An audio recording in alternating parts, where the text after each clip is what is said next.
Mafia और मच्छर ये दो हैं जिनसे यूपी परेशान था।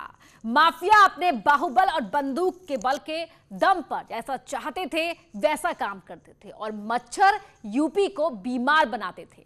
मुख्यमंत्री योगी ने इन दोनों को जड़ से सफाया करने का बीड़ा उठाया। 4 साल से ज्यादा का वक्त बीत चुका है। जिनके नाम पर कभी पूर्वांचल कांपता था, आज वो योगी के नाम से कांपते हैं। 2022 में मच्छर और माफिया कितना असर डालेंगे? के खिलाफ जो हमारी लड़ाई थी वो गोरखपुर से शुरुआत हुई और आज उसने पूरे प्रदेश के अंदर उसकी एक धमक देखने को मिल रही है। माफिया और मच्छर के खिलाफ हमारी लड़ाई यहां से 1997-98 में प्रारंभ हुई थी। दोनों से गोरखपुर भी त्रस्त था और उसके बाद जिस प्रकार की सरकारें प्रदेश में आई उससे पूरा प्रदेश भी त्रस्त हुआ था। 4.5 साल पहले जब योगी आदित्यनाथ सत्ता में आए थे तो विरासत में मिली थी बिखरी कानून व्यवस्था। भू माफिया, बालू माफिया, ठेका माफिया, वसूली माफिया, कानून माफिया और न जाने कितने तरह के माफिया थे जो उत्तर प्रदेश की किस्मत बन चुके थे। लेकिन सूबे की कमान संभालते ही योगी ने साफ किया था कि रूल ऑफ लॉ मतलब रूल ऑफ लॉ। जो कानून को धत्ता बताते हैं, जो कानून की व्यवस्था को भंग करते हैं, अब उनकी खैर नहीं। लगभग 4.5 साल का वक्त बीत चुका है। उत्तर प्रदेश के माफिया राज को सीएम योगी ने जमींदोज कर दिया है। मच्छर और माफिया के खिलाफ जो हमारी लड़ाई थी वो गोरखपुर से शुरुआत हुई और आज उसने पूरे प्रदेश के अंदर उसकी एक धमक देखने को मिल रही है। माफिया और मच्छर के खिलाफ हमारी लड़ाई यहां से 1997-98 में प्रारंभ हुई थी। दोनों से गोरखपुर भी त्रस्त था और उसके बाद जिस प्रकार की सरकारें प्रदेश में आई उससे पूरा प्रदेश भी त्रस्त हुआ था। पूर्वांचल में मुख्तार अंसारी, अतीक अहमद, विजय मिश्रा, गुंटू सिंह, पश्चिमी यूपी में सुंदर भाटी, मदन सिंह बद्दो जैसे माफिया की मुख्यमंत्री ने आर्थिक कमर तोड़ दी। ये वो गैंगस्टर्स हैं जिनके नाम का सिक्का जराइम की दुनिया में चलता था। खाली जमीन, सरकारी जमीन, ठेकेदारी, रंगदारी, ये सब कुछ करते थे। इनके बारे में कहा जाता था कि जिस जमीन पर ये पैर रखते हैं वो उनकी हो गई। मुख्यमंत्री योगी ने एक एक कर इन माफियाओं के साम्राज्य का सर्वनाश कर दिया। यूपी सरकार ने माफियाओं और अपराधियों के खिलाफ की गई कार्रवाई को लेकर आंकड़े जारी किए हैं। ये आंकड़े जनवरी 2020 से अप्रैल 2021 तक के हैं। इसके तहत कुल 5,558 मामले दर्ज हुए। 22,259 अपराधियों के खिलाफ कार्रवाई की गई। 25 माफियाओं के खिलाफ गैंगस्टर एक्ट की कार्रवाई हुई जिसमें 1,128 करोड़ की संपत्ति जब्त की गई। माफिया मुख्तार अंसारी गैंग के 244 सदस्यों पर आजमगढ़, मऊ, वाराणसी में कार्रवाई की गई। इसमें 194 करोड़ की संपत्ति जब्त की गई और कुछ को ध्वस्त किया गया। मुख्तार गैंग के 158 अपराधियों को गिरफ्तार किया गया। 250 हथियारों के लाइसेंस रद्द किए गए। यूपी में माफिया पर हुई ये कार्रवाई समाजवादी पार्टी और कांग्रेस को रास नहीं आई। इन लोगों ने उल्टा आरोप बीजेपी पर ही मढ़ दिया।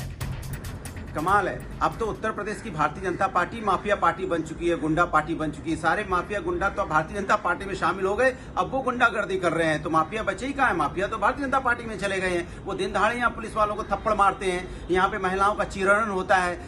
अपहरण, लूट, डकैती, छिनैती, महिलाओं के प्रति दुराचार, अनाचार, ये लगातार उत्तर प्रदेश में बढ़ रहे हैं। आदरणीय योगी जी, आप और आपकी सरकार कह रही है कि बदमाशी खत्म हो गई, गुंडे खत्म हो गए।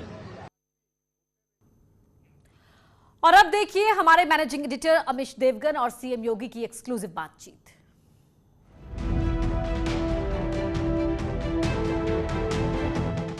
नमस्कार, मैं हूं अमीश देवगन और आप देख रहे हैं इस समय न्यूज 18।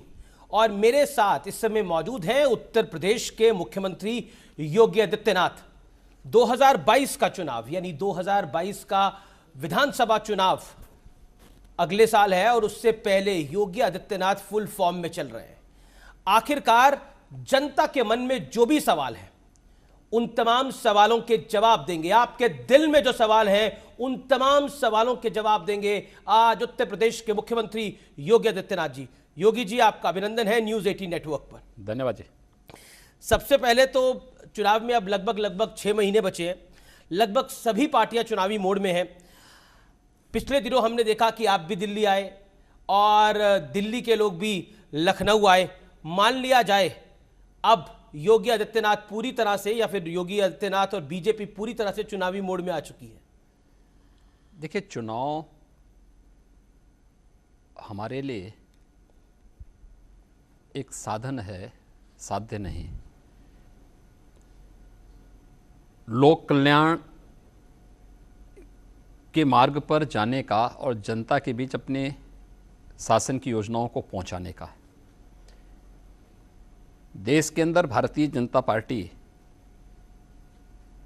एकमात्र राजनीतिक दल है जी, जिस दल ने,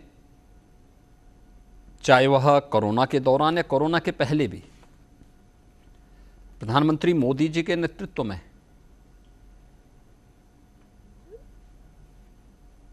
लोक कल्याण को सर्वोपरि दिया, दल से ऊपर देश।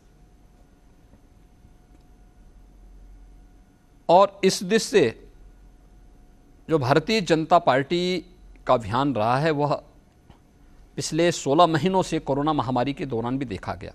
अकेला राजनीतिक दल है जिसने कहा सेवा ही संगठन जी। यानी हमें बूथ प्रबंधन नहीं देखना, बूथ का हमारा जो कार्यकर्ता है वो सेवा के साथ जुड़े, हमारा जो पदाधिकारी है किसी भी स्तर का वो सेवा के साथ जुड़े, जनप्रतिनिधि हर स्तर का वो जन सेवा के साथ जुड़े, इस महामारी के दौरान जनता की सेवा करे। तो हमारे लिए हर दिन इलेक्शन है और हमारे लिए हर दिन लोक कल्याण का है, जिसमें हम लोग हर पदाधिकारी, हर कार्यकर्ता अपने स्तर पर और केंद्र और प्रदेश सरकार की योजनाओं को आम जनता तक पहुंचाते हैं। और हम लोग पहले भी तैयार थे, आज भी तैयार हैं। मैं ये सवाल इसलिए आपसे पूछ रहा हूं कि चुनाव से ठीक पहले उत्तर प्रदेश में जनसंख्या नीति लाने की तैयारी शुरू हो गई है। इसकी ज़रूरत इस समय क्यों पड़ी? देखिए, हर राज्य को अपने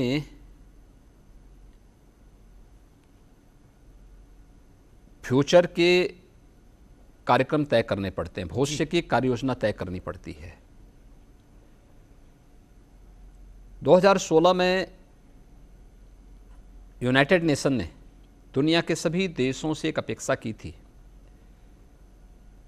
कि सतत विकास के लक्ष्यों को प्राप्त करने के लिए, यानी सस्टेनेबल डेवलपमेंट गोल्स को अचीव करने के लिए 16 गोल्स तय किए थे, जिसमें गरीबी का सर्वथा उन्मूलन हो, हर एक व्यक्ति को शिक्षा मिल सके, हर एक व्यक्ति को बेहतर स्वास्थ्य की सुविधा मिल सके, नौजवानों को रोजगार की सुविधा मिल सके, जल संसाधन का बेहतर उपयोग हो सके, स्किल डेवलपमेंट के मुद्दे को लेकर, पर्यावरण के संरक्षण को लेकर, इन सभी मुद्दों को लेकर के वो क्या था। और अकेले उत्तर प्रदेश एक ऐसी विधानसभा है जिसने सस्टेनेबल डेवलपमेंट गोल्स पर एक डिबेट कराई थी और डिबेट 36 घंटे तक अनवरत चली थी। नरेंद्र मोदी कैबिनेट में विस्तार हुआ जिसमें 15 मंत्री उत्तर प्रदेश से आए। 2022 की तैयारी मान सकते हैं इसको? देखिए, हम आभारी हैं आदरणीय प्रधानमंत्री जी के कि उत्तर प्रदेश की आबादी के हिसाब से उत्तर प्रदेश को केंद्रीय कैबिनेट में इतने बड़े पैमाने पर प्रतिनिधित्व मिला है। पहले कार्यकाल में मिला, दूसरे कार्यकाल में भी ये उत्तर प्रदेश को इतना बड़ा प्रतिनिधित्व मिला है और हर क्षेत्र को और सामाजिक संतुलन को भी उसमें देखने का प्रयास हुआ है। इस सभी लोगों को वहाँ पे प्रतिनिधित्व मिला है। 2022 की तैयारी उत्तर प्रदेश में है और हम लोग उत्तर प्रदेश में पूर्ण बहुमत के साथ सरकार बनाएंगे। तो अगला सवाल मेरा ये बनता है कि मोदी जी की कैबिनेट का विस्तार तो हो गया, तो योगी जी की कैबिनेट का विस्तार अब होगा नहीं होगा 2022 से पहले? देखिए, मुझे लगता है कि आपके पास ज़्यादा पुख्ता जानकारी होगी और आप मुझे उस जानकारी को शेयर कर लेंगे तो मैं उसको आगे लेके चलता हूँ फिर। जी चलिए, मेरे पास कैसे जानकारी होगी, जानकारी तो आप देंगे, कैबिनेट आपकी है। लेकिन मैं बढ़ता हूं आगे। अगला मेरा सवाल है कि एटीएस, यूपी एटीएस ने अलकायदा के खिलाफ एक बड़ा एक्शन किया है। लखनऊ के ककोरी से अलकायदा के 2 आतंकियों को गिरफ्तार किया गया है। सीरियल ब्लास्ट की साजिश ये लोग रच रहे थे और इनके टारगेट पे 2 बड़े नेता भी थे। अब वो कौन नेता थे, एक आंकलन है जिसमें प्रधानमंत्री मोदी और आप टारगेट पे हो सकते हो, क्या कहना चाहते हैं आप? देखिए, उत्तर प्रदेश में किसी भी प्रकार की आतंकी गतिविधियों को या यहाँ के नागरिकों की सुरक्षा के साथ खिलवाड़ करने वाली किसी भी प्रकार की गतिविधि को स्वीकार नहीं किया जाएगा। कोई करेगा तो उसको उसका खामियाजा भुगतना पड़ेगा।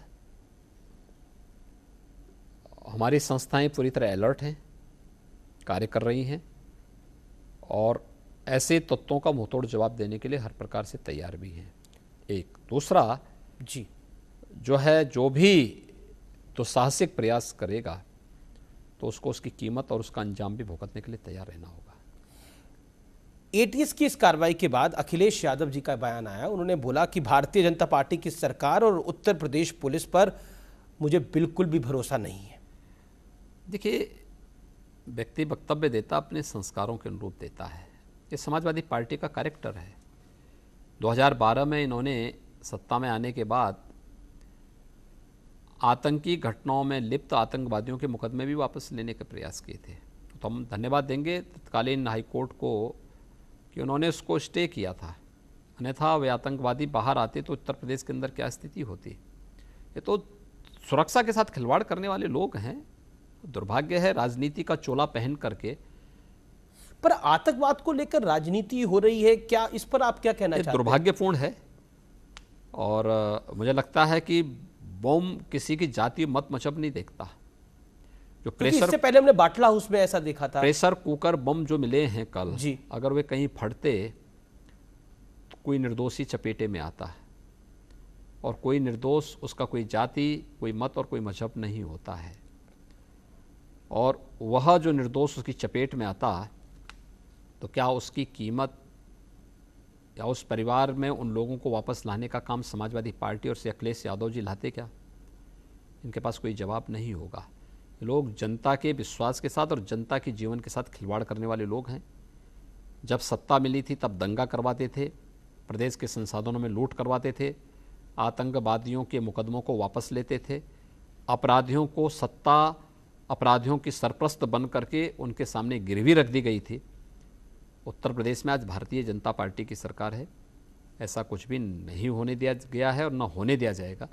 ये हम लोग प्रदेशवासियों को आश्वस्त करते हैं और इस बात को मानिए, हम लोग हैं, राज्य में हर व्यक्ति को बहुत सुरक्षित माहौल में रहना चाहिए। मैं बढ़ता हूं आगे। और माफियाओं और योगी आदित्यनाथ का 36 का आंकड़ा है, ऐसा क्यों है? देखिए, जिसका प्रदेश के विकास और प्रदेश की समृद्धि में, प्रदेश के नागरिकों की खुशहाली और प्रदेश की समृद्धि में से 36 का आंकड़ा है, उससे मेरा 36 का आंकड़ा होगा। मेरा किसी से व्यक्तिगत, किसी से जातिगत, किसी से अन्य कोई दुश्मनी नहीं है और मेरी किसी से दुश्मनी भी होगी क्यों। लेकिन पर आरोप आप पर यह है कि माफियाओं के बहाने आप विपक्ष के नेताओं को टारगेट कर लेते हैं। देखिए, माफियाओं के बहाने किसी नेता को नहीं टारगेट किया गया है। ये पेशेवर अपराधी और माफिया हैं जिन्होंने इलीगल तरीके से किया है। आप अनुमान करिए 1200-1400 करोड़ रुपए की संपत्ति अब तक हम इनकी जब्त कर चुके हैं और लगातार ये कार्रवाई चल रही है। देखिए, एक संदेश भी है, अवैध संपत्ति अर्जित करोगे तो उसमें बुलडोजर भी चलेगा और जब्त भी होगी, वो कोई भी हो। एक तस्वीर बड़ी वायरल हो रही है मुख्तार अंसारी की। मैं आप ही से पूछ लेता हूँ कितनी सही है, कितनी गलत है। पहली फोटो में तो वो बड़े हट्टे कट्टे दिख रहे हैं, मूछें एकदम तनी हुई हैं, एकदम बाल बाल ठीक है। दूसरी फोटो में दाढ़ी बड़ी हुई है और मूछें उनकी नीचे हैं। तो मतलब अब मुख्तार अंसारी का जेल में ये हाल है, वो सही है बात? मैं फोटो देखता नहीं हूँ इस प्रकार के। अरे हम देखेंगे महापुरुषों का, देखेंगे देवी देवताओं का फोटो देखेंगे, वायरल हो रहा है सोशल मीडिया पे। माफिया का फोटो क्यों देखें? लेकिन जिसके जैसे कृत्य होंगे, जैसी करनी वैसी भरनी। और आप पे आरोप है कि मुख्तार अंसारी को आप अपनी जिद के लिए पंजाब से यूपी घसीट लाए। देखिए, मैं किसी जिद के नाते किसी को नहीं लाया हूं जी। कानून के दायरे में हर अपराधी को आना चाहिए और किसी नेता को और किसी पार्टी को यह अधिकार नहीं कि किसी माफिया को संरक्षण देकर के उसका सरप्रस्त बने। कांग्रेस को इसका जवाब देना होगा कि इस माफिया को 2 वर्ष से अधिक समय तक पंजाब की जेलों में रख करके वहाँ सुविधाएं क्यों उपलब्ध करा रहे थे। यूपी में अब कांग्रेस की हैसियत क्या देखते हैं योगी जी? देखिए, 0 + 0 हमेशा 0 होता है और मुझे लगता है कि कांग्रेस की यही हैसियत है।